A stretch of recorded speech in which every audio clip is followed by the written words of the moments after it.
മഹാത്മാഗാന്ധി ഗ്രാമീണ തൊഴിലുറപ്പ് പദ്ധതിക്ക് പകരമായി കേന്ദ്ര സർക്കാർ അവതരിപ്പിച്ച VBG RAM G Viksit Bharat guarantee for Rozgar and Ajeevika mission Gramin ബില്ലിന് രാഷ്ട്രപതിയുടെ അംഗീകാരം. പാർലമെന്റിന്റെ ഇരുസഭകളും പാസാക്കിയ പുതിയ തൊഴിലുറപ്പ് ബിൽ ഇതോടെ നിയമമായി.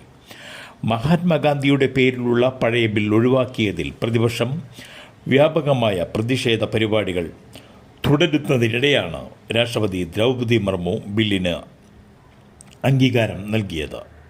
മഹാത്മാഗാന്ധി തൊഴിലുറപ്പ് പദ്ധതിയുടെ പേരും ഘടനയും മാറ്റിയുള്ള വിബിജി റാംജി ബിൽ സെലക്ട് കമ്മിറ്റിക്ക് വിടണമെന്ന പ്രതിപക്ഷത്തിൻ്റെ ആവശ്യം ഉൾപ്പെടെ നേരത്തെ കേന്ദ്ര സർക്കാർ തള്ളിയിരുന്നു.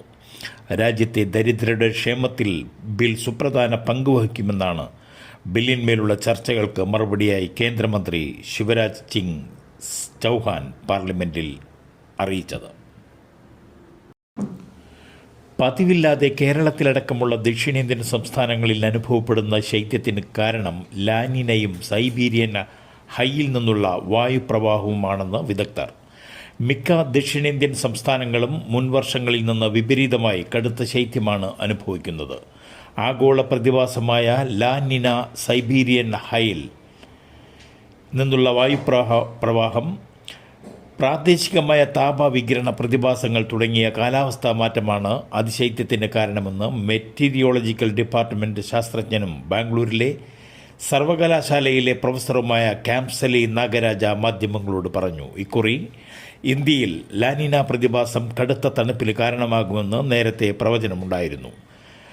സമുദ്രോത്പരിതത്തിലെ താപനില ശരാശരിയേക്കാൾ താഴ്ന്ന അവസ്ഥയാണ് ലാനിന. ഈ പ്രതിഭാസം ആഗോള വായു സഞ്ചാരഗതിയിൽ മാറ്റം വരുത്തുകയും ഇന്ത്യൻ ഉപഭൂഖണ്ഡത്തിൽ കഠിനമായ ശൈത്യത്തിന് വഴിയൊരുക്കുകയും ചെയ്തു. മോട്ടോർ വെഹിക്കിൾ ഉദ്യോഗസ്ഥർ പൊതുജനങ്ങളോട് മാന്യമായി പെരുമാറണമെന്ന് ഗതാഗത വകുപ്പ് മന്ത്രി കെ.ബി. ഗണേഷ് കുമാർ. ഓഫീസിൽ വരുന്നവരോട് മര്യാദയോടെ പെരുമാറണം. പല കള്ളപ്പരാതികളും നൽകുമെന്ന് പറയും, എന്നാൽ ഭയപ്പെടേണ്ടതില്ല. പ്രൈവറ്റ് ബസ്സുകാരും ഏജന്റുമാരും കള്ളപ്പരാതിയുമായി വരും. ഞാൻ അത്തരം കള്ളപ്പരാതി സ്വീകരിക്കില്ല. സത്യസന്ധമായി ജോലി ചെയ്യുന്നവരോട് സർക്കാർ എതിരല്ലെന്നും മന്ത്രി വ്യക്തമാക്കി. റാന്നി വടശ്ശേരിക്കര കുമ്പളത്താമണ്ണിൽ 2 മാസത്തോളമായി കറങ്ങി നടന്ന കടുവ വനം വകുപ്പ് സ്ഥാപിച്ച കൂട്ടിൽ കുടുങ്ങി. ഇന്ന് രാവിലെയാണ് കടുവയെ കൂടിനകത്ത് കുടുങ്ങിയ നിലയിൽ കണ്ടെത്തിയത്.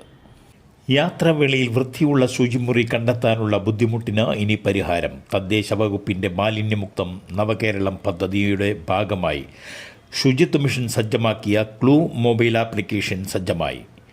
ചൊവ്വാഴ്ച പകൽ 3-ന് തിരുവനന്തപുരം മാസ്കറ്റ് ഹോട്ടലിൽ മന്ത്രി എം.ബി. രാജേഷ് ക്ലൂ സംവിധാനത്തിൻ്റെ ഔദ്യോഗിക ഉദ്ഘാടനം നിർവഹിക്കും. തദ്ദേശ സ്ഥാപനങ്ങളുടെ കീഴിലുള്ള പൊതു ശുചിമുറികൾക്ക് പുറമെ കേരള ഹോട്ടൽ ആൻഡ് റെസ്റ്റോറൻറ്റ് അസോസിയേഷനുമായി സഹകരിച്ച് സ്വകാര്യ ഹോട്ടലുകളിലെയും റെസ്റ്റോറൻറ്റുകളിലെയും ശുചിമുറികൾ കൂടി ഉൾപ്പെടുത്തിയുള്ളതാണ് ഈ ശൃംഖല. യാത്രക്കാർക്ക് അവരുടെ ലൊക്കേഷന് തൊട്ടടുത്തുള്ള ശുചിമുറികൾ ഗൂഗിൾ മാപ്പിൻ്റെ സഹായത്തോടെ എളുപ്പത്തിൽ കണ്ടെത്താൻ സാധിക്കും.